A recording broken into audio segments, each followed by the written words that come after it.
네, 안녕하세요. 저는 좋은문화병원 척추센터에서 현재 일하고 있는 박대원입니다. 환자분들 지금 많이 만나 뵙고, 그리고 오시면은 제가 환자분들 편안하게 해드리고, 그리고 환자분들이 만족할 수 있는 그런 결과를 드릴 수 있도록 노력을 많이 하겠습니다.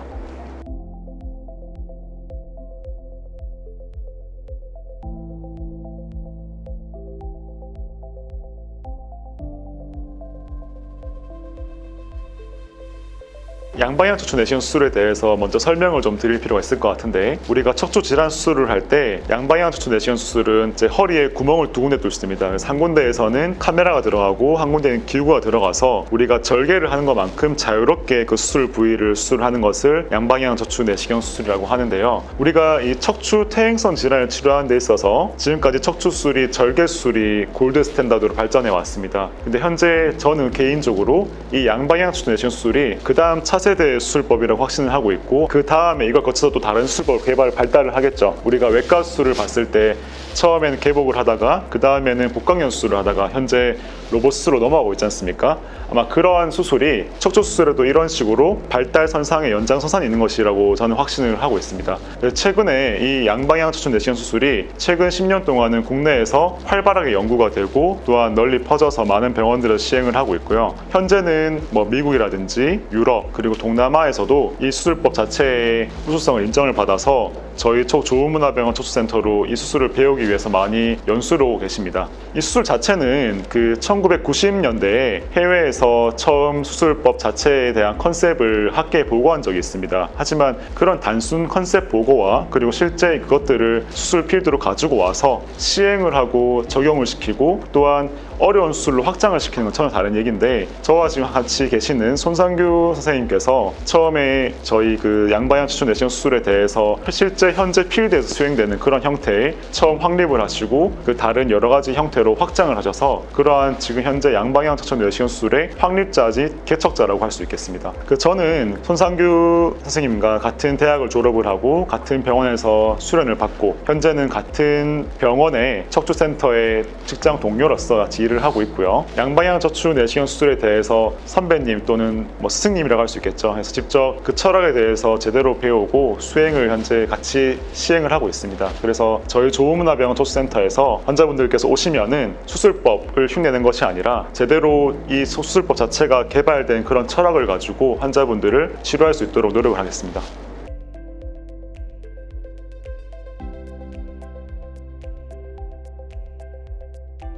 네, 그 내시경 수술이 시야가 좁다고 생각을 하실 수가 있을 것 같은데요. 그게 반은 맞고 반은 틀리다고 생각을 하는데, 우리가 기존의 수술은 피부를 열고 아래 근육을 연 다음에 수술 범위를 봐야 됩니다. 그러려면은 우리가 위에서 보기 때문에 시야가 위에서 수술 범위로 떨어져서 그 수술하는 범위로 가기 위해서는 불필요한 그 이상의 많은 범위를 열어야 되고요. 그 열게 되면은 주변부에 우리가 굳이 안 봐도 되는 여러 구조물들을 시야를 넓게 볼 수가 있겠죠. 근데 그게 환자분들께는 오히려 해가 될 수가 있습니다. 내시경은 바로 카메라가 수술 병변인 부위까지 들어가기 때문에 굳이 넓은 범위를 열 필요가 전혀 없고요. 그리고 내시경 시야 자체가 병변을 볼 때 우리가 몇십 배 확대된 뷰로 볼 수가 있습니다. 그래서 기존의 수술을 할 때는 전혀 파악하지 못했던 병변부라든지 아니면 병의 특성, 해부학적 구조물들을 자세히 볼 수가 있기 때문에 오히려 훨씬 더 안전하고 수술 시야가 깨끗합니다. 그래서 환자분들께서 더 안전하게 수술을 받으실 수가 있습니다.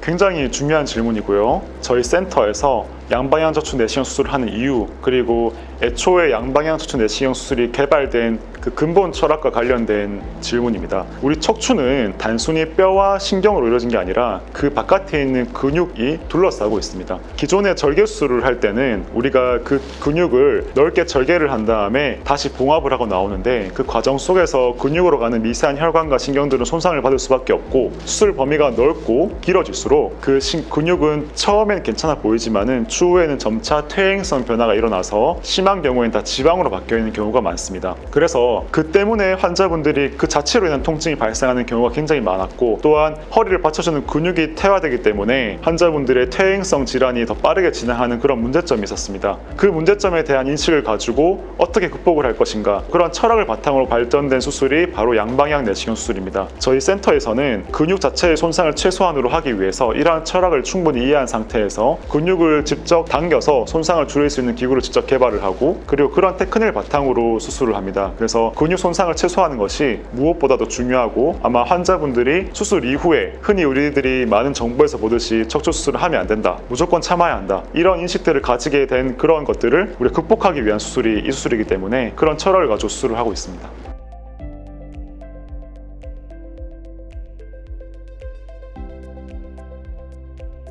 당연히 우리 척추가 아랫 허리 요추도 있고 흉추도 있고 그리고 경추도 있고 굉장히 많은 뼈가 있겠죠. 그리고 뼈가 있으니까 여러 마디가 있고, 우리가 허리가 아프다고 하면은 한 마디가 고장날 수도 있겠지만은 그 이후에 다시 통증이 발생한다면은 그 이외에 다른 마디가 또 고장이 났을 수도 있을 것입니다. 그런 식으로 우리가 척추 질환을 치료를 할 때 지금 단순히 이 한 부위만을 치료한다고 생각을 하면은 의사는 치료하고 그 다음에 빠지면 끝이겠지만은 환자분들은 그 병 자체가 생긴 이유가 있을 것입니다. 기저 원인이 깔려 있는 거죠. 그래서 그 기저 원인이 해결이 되지 않는다면은 이렇게 많은 마디가 있는데 뭐 수술을 했던 범위가 다시 고장날 수도 있을 것이고, 혹은 다른 마디가 새로 고장날 수도 있을 것입니다. 그래서 중요한 것은 우리가 허리 질환이 발생한 그 기저 원인을 파악을 하고 그것에 대한 언급을 분명히 해줘야 한다는 것입니다. 그래서 크게 세 가지를 저는 드는데요. 첫 번째는 노화입니다. 우리가 가지고 있는 이 허리 퇴행성 질환은 대부분이, 퇴행성이란 말 자체가 나이가 들고 노화해서 허리가 스트레스를 받다 보니까 이를 견디기 위해서 인대가 두꺼워지고 관절이 두꺼워지고, 혹은 앞에 있는 디스크가 넓적하게 눌리게 되고 그러면서 신경이 압박돼서 생긴 질환을 말하는 것인데, 이러한 퇴행성 질환, 즉 노화는 막을 수가 없죠. 그래서 첫 번째 요인, 노화는 우리가 건드릴 수가 없습니다. 두 번째, 선천적인 요인이 있어요. 허리 자체를 약하게 타고나신 분들이 있습니다. 우리가 피부라든지 여러 조직들을 봤을 때 사람마다 탄성이 다르잖아요. 똑같이 허리도 강한 분들이 있고 약한 분들이 있어요. 약하게 태어나면은 퇴행성 변화에 취약한 건 어쩔 수가 없습니다. 그래서 두 번째 요인도 안타깝지만은 교정하는 건 어려워요. 세 번째 요인이 있는데 환경적인 요인이 있어요. 같은 허리를 가지고 태어나더라도 어떤 사람들은 허리 자세를, 허리 부담이 적도록 쓰는 분들이 있고, 어떤 분들은 허리 근육 자체를 평소에 강화시켜서, 우리가 철근 기둥이 있다고 치면은 철근만 신경을 쓰는 것이 아니라 주변에 콘크리트도 충분히 잘 발라줘서 튼튼하게 유지하시는 분들이 있습니다. 그리고 마지막으로 뭐 담배를 태우신다든지 과도한 몸무게를 가지고 있다든지 이런 식으로 허리를 약하게 하는 요인들을 우리가 가지고 있고 그것을 교정하지 않는다면은 허리 문제가 생길 수가 있는 것이죠. 그래서 저희 센터에서는 앞에 두 가지, 노화라든지 선천적인 요인 어쩔 수 없지만은 우리가 치료를 받으시는 분들은 MRI를 찍어보고 생활 습관 같은 것들을 체크해보고 추후에 운동 같은 것들, 그런 것들을 알려드려서 교정할 수 있는 유일한 한 가지를 교정을 하면서 환자분들이 관리할 수 있도록 신경을 많이 쓰고 있습니다.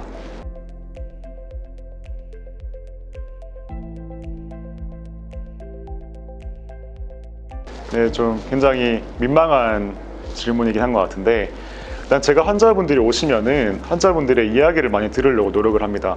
같은 병을 가지고 와도, 혹은 같은 병이고 같은 정도의 증상을 가지고 있을 거라고 추측이 되더라도 환자분들이 말씀하시는 통증에 대한 민감도는 다 다양하고요. 또한 그 치료할 수 있는 그 환자분들의 가지고 있는 옵션이 다 다릅니다. 어떤 분들은 쉬운 병이지만 나이가 많아서 힘든 분들이 있고, 어떤 분들은 간단한 걸로 해결이 가능하지만 경제적 상황이 다양합니다. 그래서 저는 환자분들 얘기를 많이 듣고 그 환자분들이 그런 상황 속에서 가장 만족도가 높은 것들을 도출할 수 있도록 노력을 많이 하고요. 무엇보다도 병원의 입장, 의사의 입장보다 환자가 어떻게 하면 행복할지를 많이 생각을 합니다. 왜냐면은 의료라는 것도 사람과 사람과 만나는 것이고, 그 사람과의 만남이 나중에 어떻게 연결될지 알 수가 없는 것이기 때문에 그러한 관점으로 저는 환자분들을 뵈려고 노력을 하는데, 그게 좀 효과가 있지 않았나라고 생각을 합니다.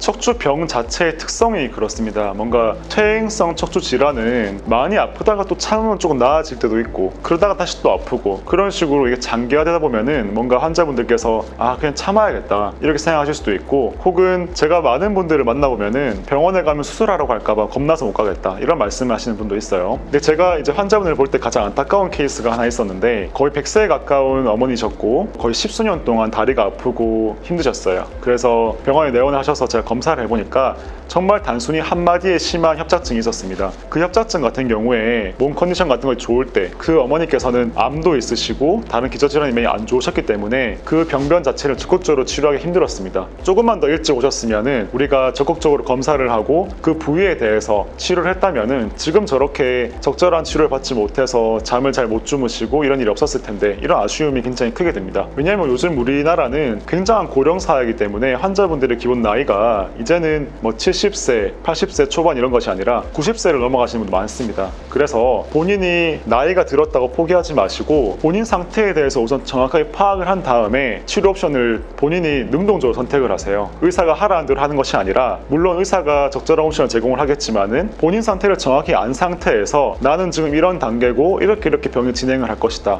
근데 이런 단계에서 내 상황에서 나는 약을 먹을 것이다, 나는 시술을 할 것이다, 혹은 내가 좀 위험성이 있겠지만 그 수술을 해볼 것이다, 이런 것들을 능동적으로 결정을 할 수 있게 도와드리겠습니다. 그럼 그런 상태에서 본인이 본인 삶과 병을 끌고 간다면은 그 만족도는 분명히 다르실 거라고 생각을 하거든요. 그래서 마냥 참지 마시고요, 내원을 하시면은 우리가 그런 선택을 하실 수 있게 도와드릴 테니까 너무 참지 않고 내원을 하셨으면 좋겠습니다.